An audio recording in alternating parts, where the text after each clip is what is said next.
The champagne bubbled in crystal glasses as Robert Hale raised his toast. The Dubai ballroom gleamed with gold fixtures and floor-to-ceiling windows overlooking the city skyline. 200 investors, journalists, and employees hung on his every word. This was supposed to be my moment. The product launch I'd spent 3 years building from nothing. To our revolutionary new smartwatch, Robert said, his voice carrying across the room. And to the young talent that made it possible. His eyes found mine across the crowd, cold and calculating.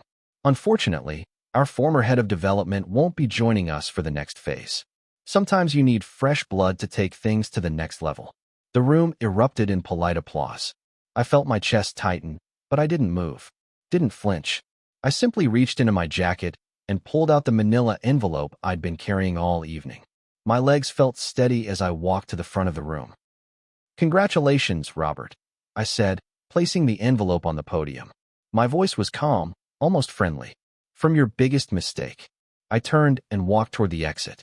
Behind me, I heard paper tearing, then Robert's voice cracking. "What the hell is this?" But I kept walking, because Robert Hale had no idea what he'd just unleashed. My name is Carter Blake. I was 47 years old that night in Dubai. For 11 years, I'd been the backbone of Hale Technologies, a London-based company that built wearable devices for healthcare monitoring. I started as a junior engineer and clawed my way up to head of product development. Every weekend sacrificed, every family dinner missed, every late night debugging code, while my marriage slowly crumbled. I believed in the mission. Our devices helped diabetics monitor blood sugar, tracked heart rhythms for cardiac patients, detected seizures before they happened. This wasn't just tech for tech's sake. We were saving lives. Or so I thought. My ex-wife Emma used to say I loved that company more than I loved her. She wasn't wrong. When she left 2 years ago, taking our shared dreams of traveling the world, I threw myself even deeper into work. The smartwatch project became my obsession.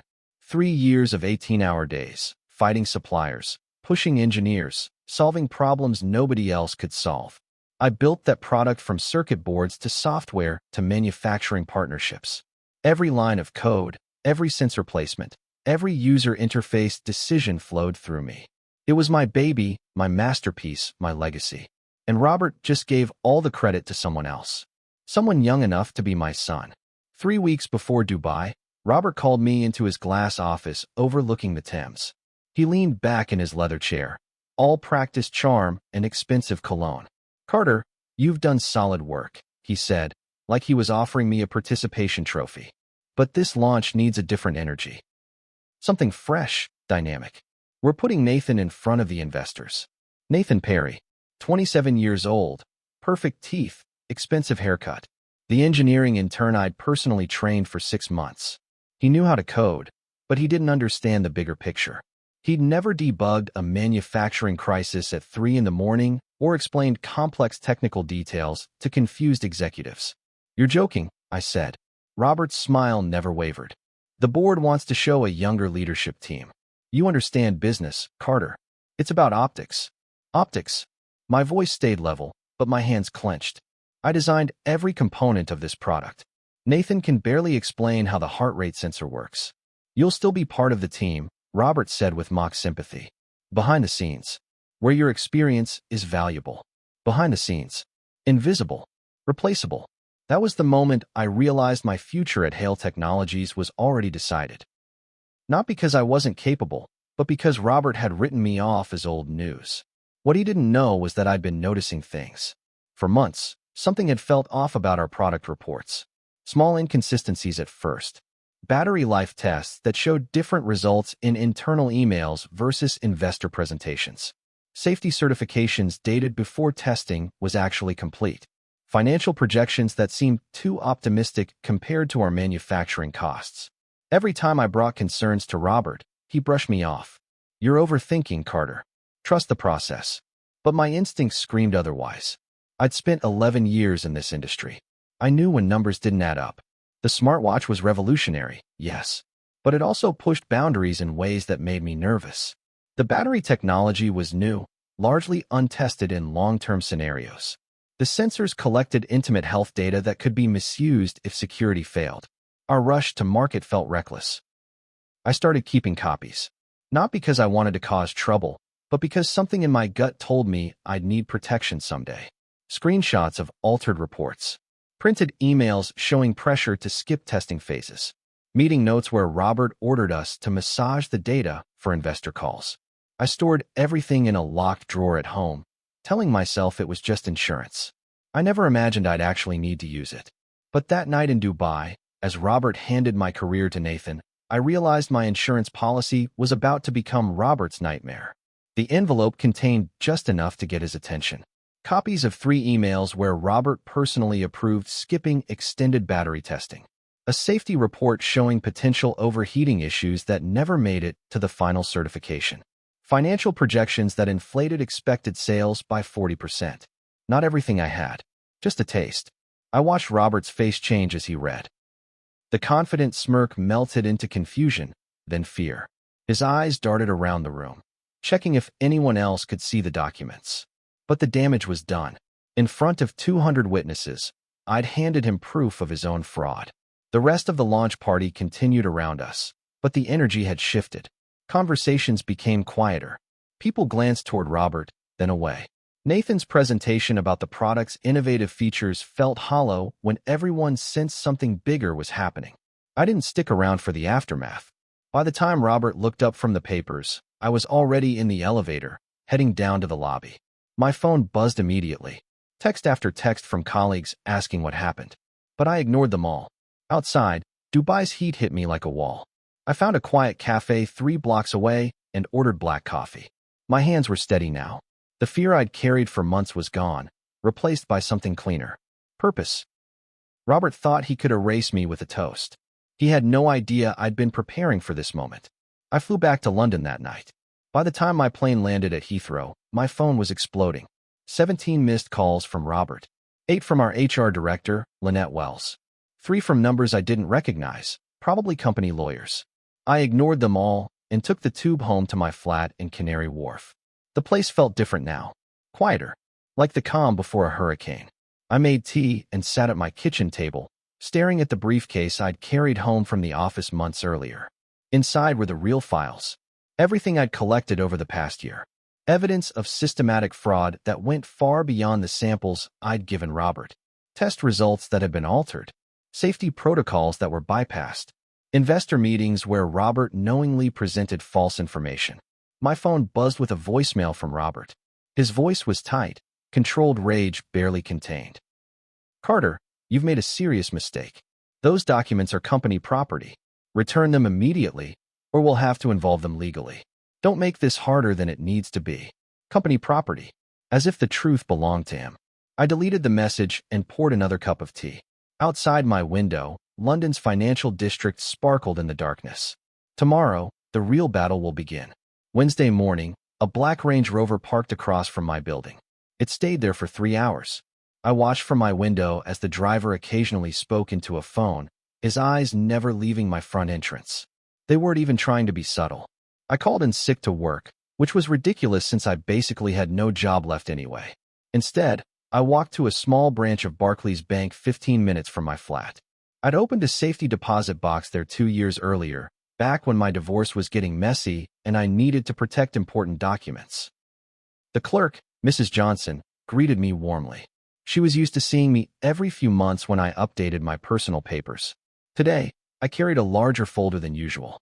Important documents? She asked politely. Very important, I said. Inside the vault, I placed copies of the most damning evidence. Emails with Robert's signature approving falsified test results. Internal memos discussing how to hide battery failure rates from regulators. Financial reports showing the company was burning through cash faster than they admitted to investors. I locked the box and pocketed the key. Evidence in my flat could disappear in a burglary. Evidence in a bank vault was much harder to erase. When I walked back outside, the Range Rover was gone. But I knew they'd be back. That evening, my daughter Maya called from university. She was studying journalism at Cardiff, smart as a whip and twice as stubborn as me. Dad, what's going on? She asked immediately. I saw something on LinkedIn about you leaving Hale. People are posting weird comments. I hesitated. Maya was 22, old enough to handle the truth, but I didn't want to drag her into this mess. Robert and I had a disagreement, I said carefully. I've decided to move on. That's rubbish and you know it, she said, her Welsh accent getting stronger like it always did when she was angry.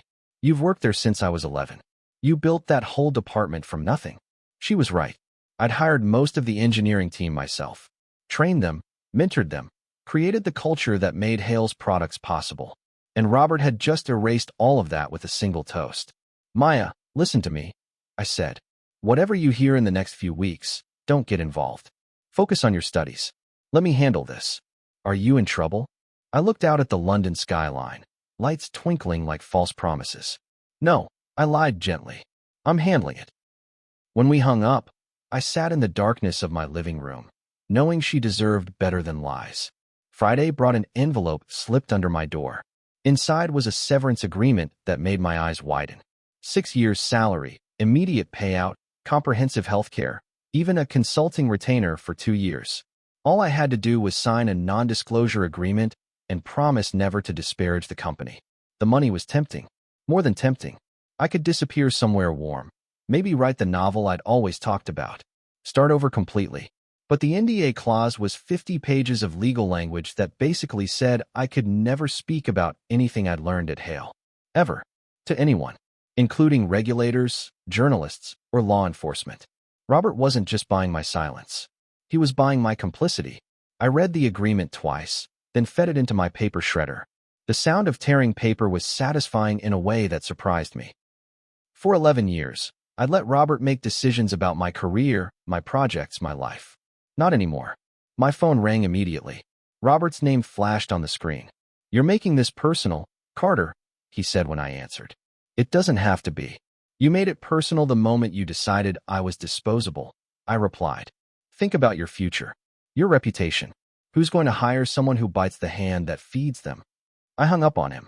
For the first time in months, I felt completely calm. Saturday, I did something I hadn't done in years. I went for a long walk through Hyde Park. No phone calls, no emails, just thinking. Couples pushed prams along the paths. Kids flew kites near the Serpentine. Normal people living normal lives, completely unaware that a corporate empire was about to collapse. I thought about the early days at Hale, when it was just Robert and 6 engineers in a cramped office above a fish and chip shop. We had a mission then. Build technology that genuinely helps people. I'd believed in that mission so completely that I'd sacrificed everything else for it. Somewhere along the way, Robert had stopped caring about helping people. The company grew, investors arrived, and suddenly everything was about market share and quarterly profits. The mission became a marketing copy, but I still had copies of our original product safety protocols, the standards we'd promised investors we'd always follow. Robert had abandoned those standards, but he'd forgotten that I was the one who'd written them. By the time I got home, I'd made my decision. This wasn't just about revenge anymore. It was about the thousands of people who would wear our smartwatches, trusting their lives to technology that hadn't been properly tested. I owed them the truth. Sunday evening, I dug through my desk until I found an old business card. Laura Stone had been Hale's head of regulatory affairs until 3 years ago, when she quit in frustration and joined Global Consumer Watch, an international nonprofit that monitored product safety. We'd been close colleagues, sometimes grabbing drinks after particularly brutal days dealing with Robert's impossible deadlines. She'd warned me before leaving that Robert was cutting too many corners. Carter, one day you'll realize some fights can't be won from the inside, she'd said on her last day. When that happens, call me. The card was wrinkled and faded, but the number still worked. Laura answered on the second ring. Carter Blake, she said, like she'd been expecting this call for 3 years. Tell me you finally grew a spine. I laughed despite everything. I need help, Laura, and I think you're the only person who can provide it. What do you have? Evidence that Robert's been falsifying safety data and lying to investors for over a year. A pause. Then, how much evidence? Enough to shut down the company. Good, she said quietly. It's about time someone stopped him. Can you get to London tomorrow morning? I know some people you need to meet. I could and I would. Monday morning, I found myself in a conference room in Canary Wharf, staring at 2 people who looked like they could end Robert's career with a few phone calls. Laura had assembled what she called the cavalry. Jeff Harper was an investigative journalist with The Guardian, mid-40s with graying hair and the intense focus of someone who'd spent years exposing corporate fraud. Clara Ruiz was a solicitor who specialized in whistleblower protection, sharp-eyed and direct.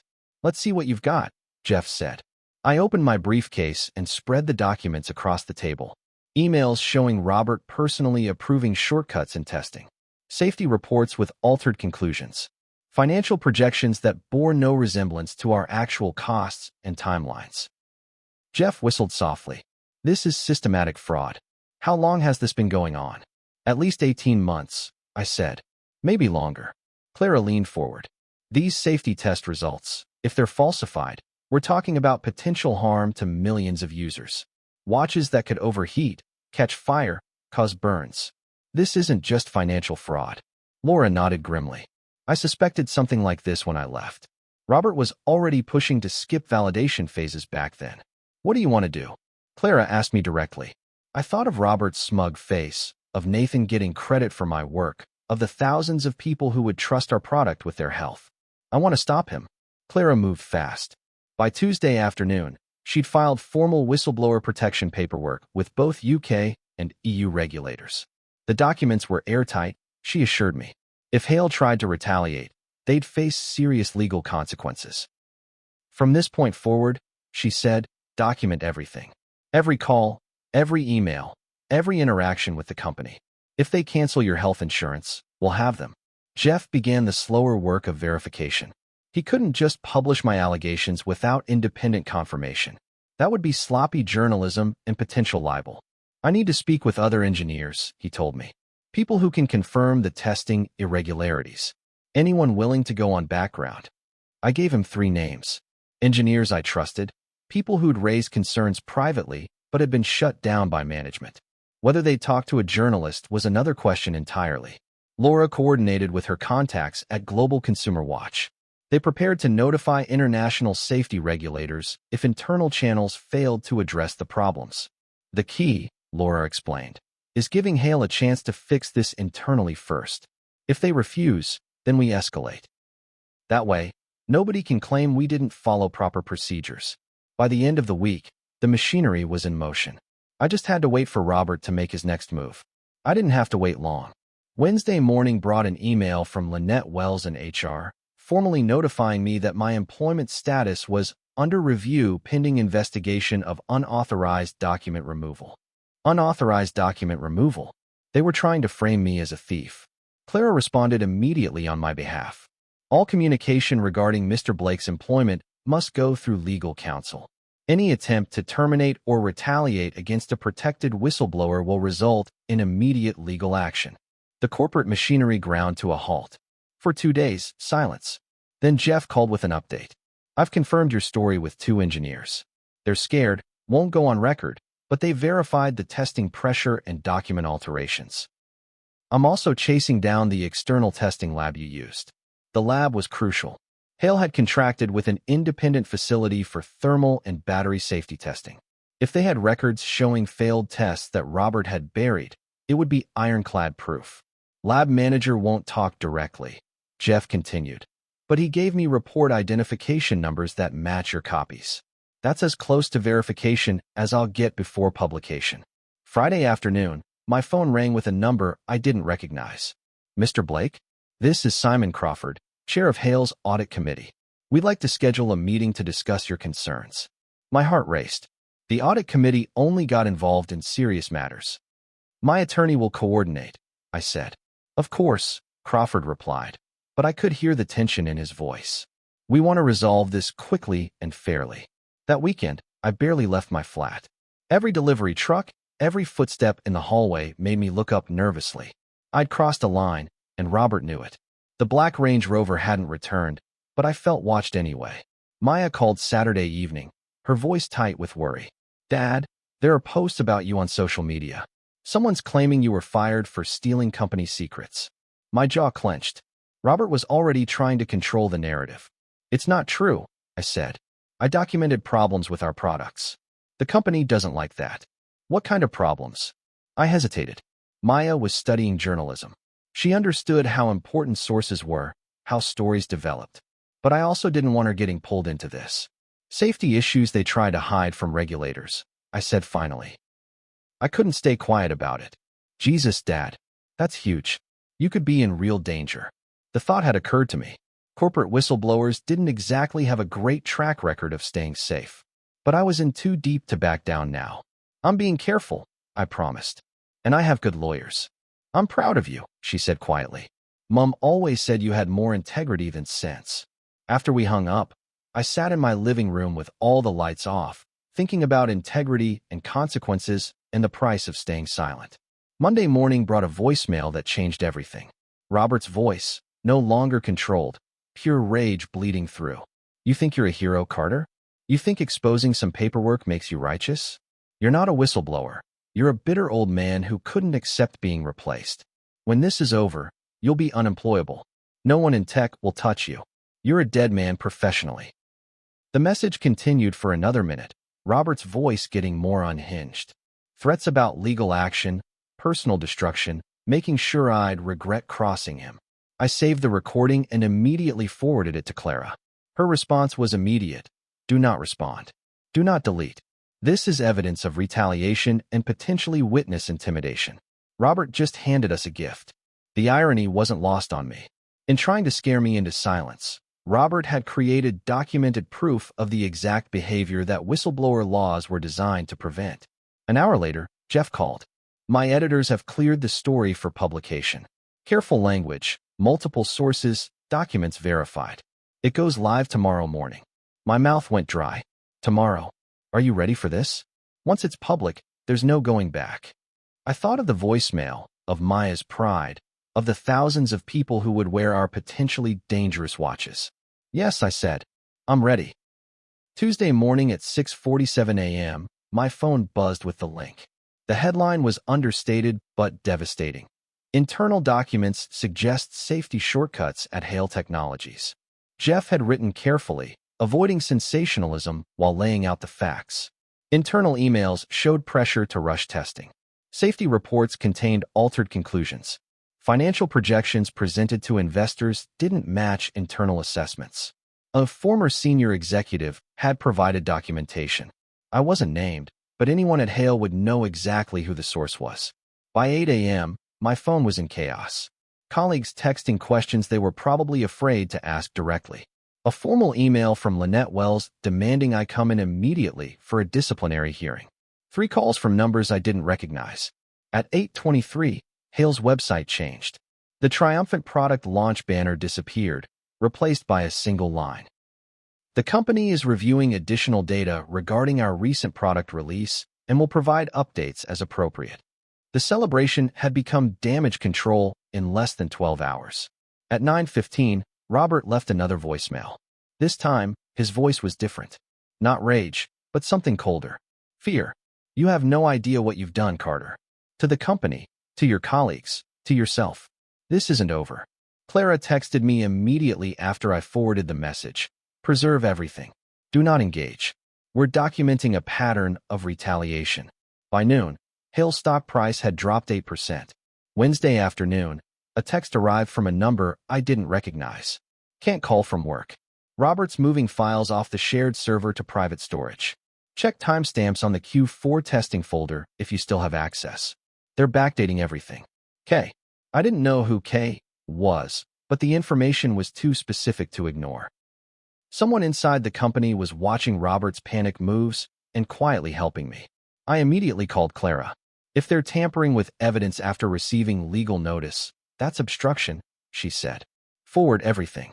We're notifying regulators and opposing counsel immediately. I also sent the message to Laura at Global Consumer Watch.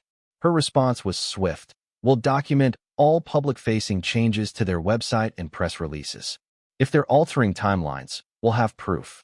As winter daylight faded outside my window, I realized Robert was making the classic mistake of desperate people. Instead of limiting the damage, he was creating new crimes. Every file he moved, every timestamp he changed, every document he deleted was another nail in his coffin. I'd started this battle with evidence of fraud. Now I had evidence of a cover-up too. That night, I barely slept. Not from worry, but from anticipation. Robert was digging his own grave, and I had a front-row seat. Thursday morning brought official letters. One from Hale's legal department demanding the return of proprietary materials. Another from the UK's Financial Conduct Authority acknowledging receipt of our whistleblower complaint. A third from the European Medicines Agency requesting a preliminary call the following Monday. The regulatory machines were grinding to life. Clara met me for lunch at a quiet pub near my flat.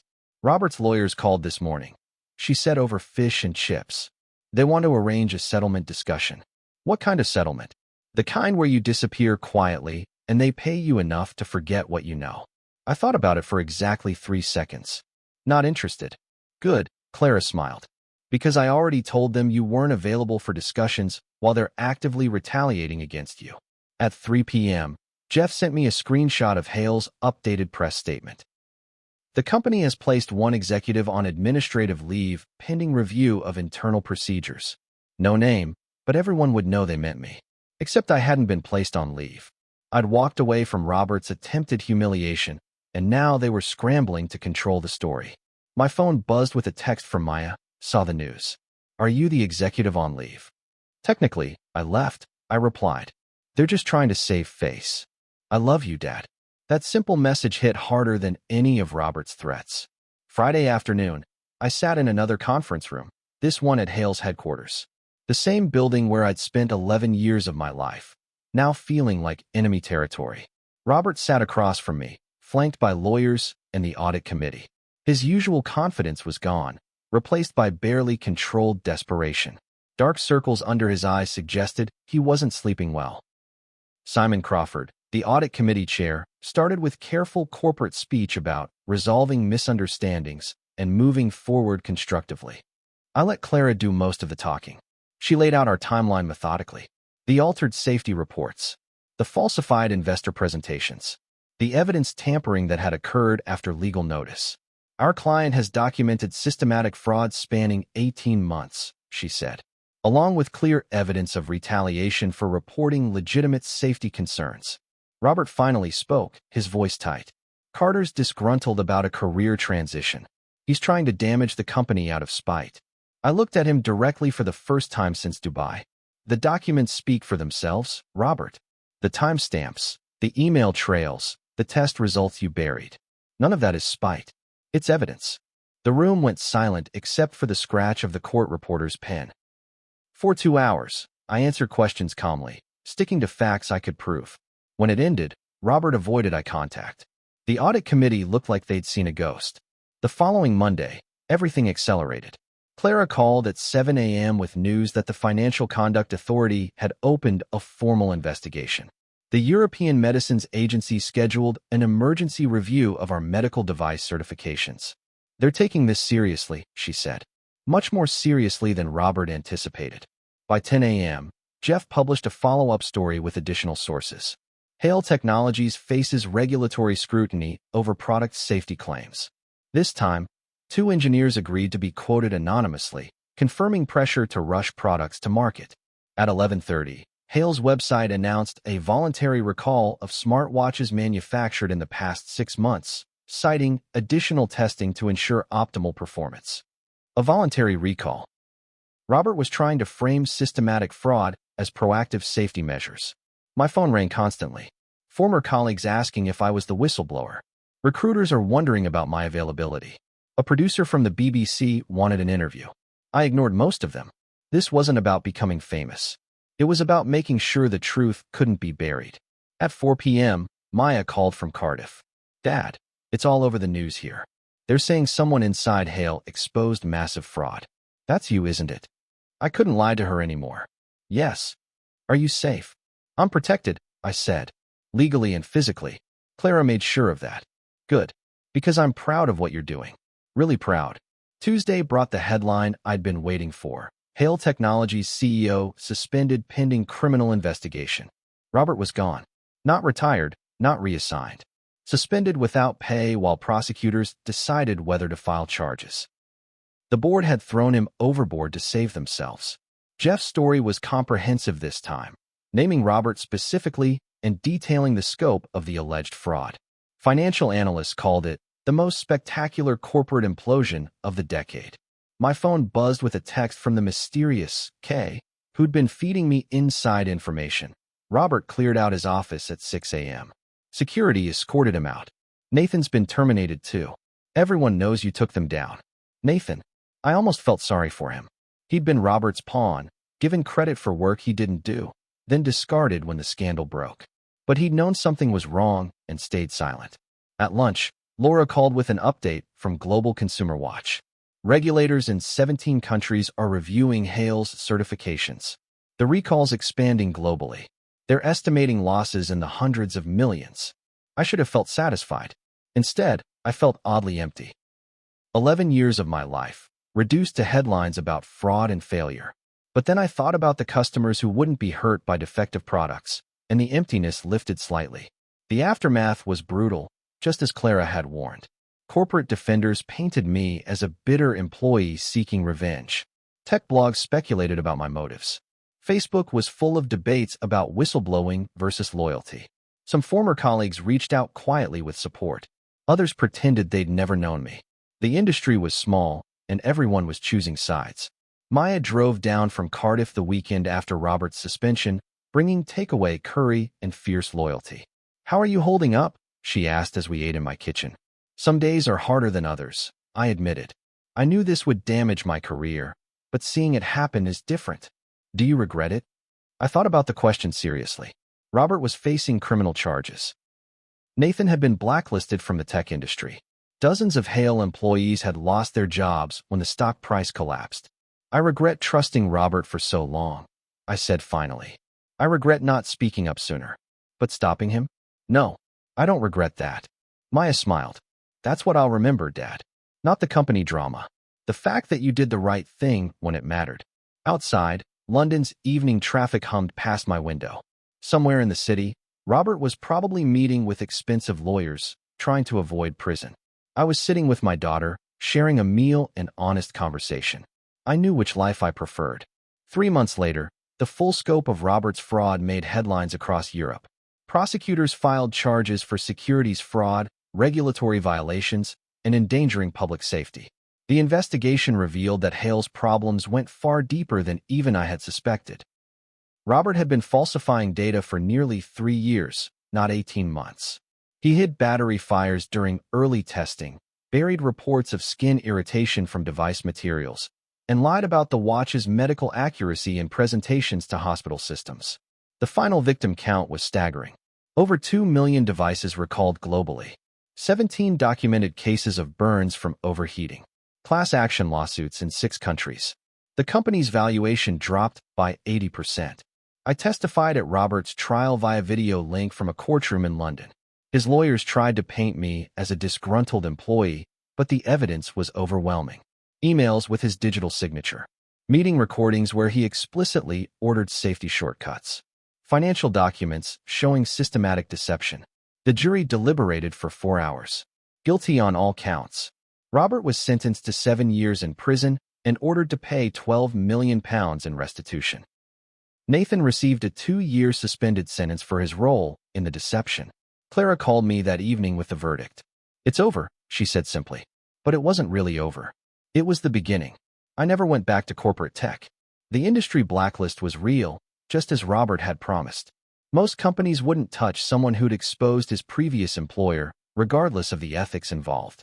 Instead, I started consulting for Global Consumer Watch, helping them identify safety red flags in emerging technologies. The pay was a fraction of my Hale salary, but the work felt meaningful in a way corporate life never had. Maya graduated Cardiff with honors and landed a position with an investigative journalism program. She often jokes that watching her dad take down a CEO convinced her that holding powerful people accountable was the only job worth having. Some evenings, I walk along the Thames and think about the choices that led me to that Dubai ballroom. The years of silent loyalty, the gradual compromise of principles, the moment I finally said enough. Robert thought he could humiliate me into disappearance. He calculated that I'd take his money and vanish quietly, like so many others who'd crossed him over the years. What he never understood was that some people can't be bought, can't be intimidated, and can't be silenced once they've decided the truth matters more than comfort. I don't know if what I did made me a hero or just stubborn, but I know this. When Maya tells her children about their grandfather, she won't tell them about his job title or salary or corporate achievements. She'll tell them about the night he placed an envelope on a podium and chose truth over silence. And that, more than any promotion or pension, is a legacy I can live with.